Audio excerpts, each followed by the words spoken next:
স্থানীয় সরকার নির্বাচন নিয়ে কি ভাবছেন? এটা তো খুব আলোচিত প্রশ্ন। স্থানীয় সরকার নির্বাচন আমরা নির্বাচিত সরকার হিসেবে মনে করি খুব দ্রুত সময়ের মধ্যে এটা হওয়া উচিত। আমরা এটা করতে চাই, কিন্তু একটু আইনগত জটিলতার কারণে একটু সময় লাগছে।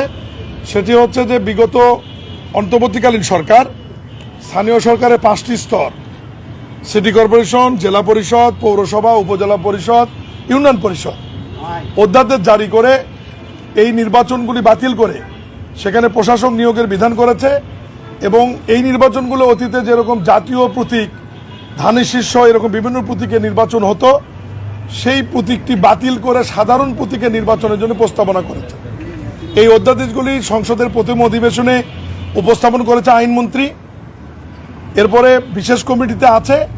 এটা মাননীয় সংসদ সদস্যরা এবং জাতীয় সংসদ আইন আকারে এই 5টি অধ্যাদেশ পাশ করবার পরে আইন মন্ত্রণালয়ে ভ্যাটিং হয়ে যখন আমাদের মন্ত্রণালয়ে আসবে, তখন সাধারণ প্রতীকের নির্বাচনের জন্য আমরা দ্রুত সময়ের মধ্যে নির্বাচনী ব্যবস্থা নেব ইনশাআল্লাহ। এটা স্বাভাবিকভাবে এই প্রক্রিয়াটার সময়সীমা কেমন হতে পারে? সময়সীমা আপনারা আইন জানেন যে অন্তর্বর্তীকালীন সরকারের 133টি অধ্যাদেশের মধ্যে বর্তমান জাতীয় সংসদ কতগুলি অধ্যাদেশ আইন আকারে পাস করবে বা আমরা করব, সেটি 1 মাসের মধ্যেই আমাদেরকে করতে হবে। তাহলে ধরে নেন যে ওই অধ্যাদেশগুলো আমাদের 1 মাসের মধ্যে আইন আকারে পাস হবে।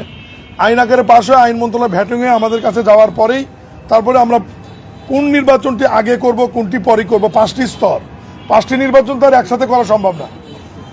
অর্থের ব্যাপার আছে, ব্যয়ের ব্যাপার আছে, নির্বাচনী প্রক্রিয়ার ব্যাপার আছে, এখানে নির্বাচন কমিশনের ইচ্ছা অনিচ্ছার ব্যাপার আছে। সব মিলিয়ে আমাদের মাননীয় মন্ত্রী এবং প্রধানমন্ত্রী এবং ক্যাবিনেটে আলোচনা করে আমরা সিদ্ধান্ত নেব যে কোন নির্বাচনটা আগে করব, কোনটি পরে করব। এবং এই সমস্ত নির্বাচন না হওয়া পর্যন্ত আমাদের যে রাজনৈতিকভাবে যে সমস্ত প্রশাসকদের দায়িত্ব দেওয়া আছে সিটি কর্পোরেশন এবং জেলা পরিষদে এবং উপজেলা পরিষদে যারা প্রশাসক আছে তারাই দায়িত্ব পালন করবে। আচ্ছা, ওয়ার্ডগুলো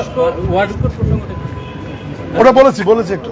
আচ্ছা, ওয়ার্ডগুলোতে আমরা দেখেছি যে সরকারি কর্মকর্তারা দায়িত্ব পালন করছে, প্রশাসক রাজনৈতিক দিয়েছে, এটা খুব ভালো সিদ্ধান্ত, কিন্তু সাধারণ মানুষের যে হয়রানি ওয়ার্ডগুলোতে সেটা কিন্তু বন্ধ হয়নি। তাই ওয়ার্ডগুলো থেকে কোনো আপনাদের কোনো চিন্তা ভাবনা আছে কিনা? এটা প্রশাসকদের আমরা দায়িত্ব দিয়েছি, সম্ভবত 2 দিন অফিস নাকি কয়দিন, 2 দিন অফিস করেছে।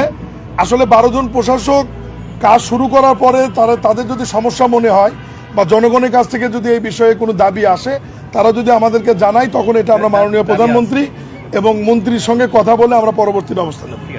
ধন্যবাদ।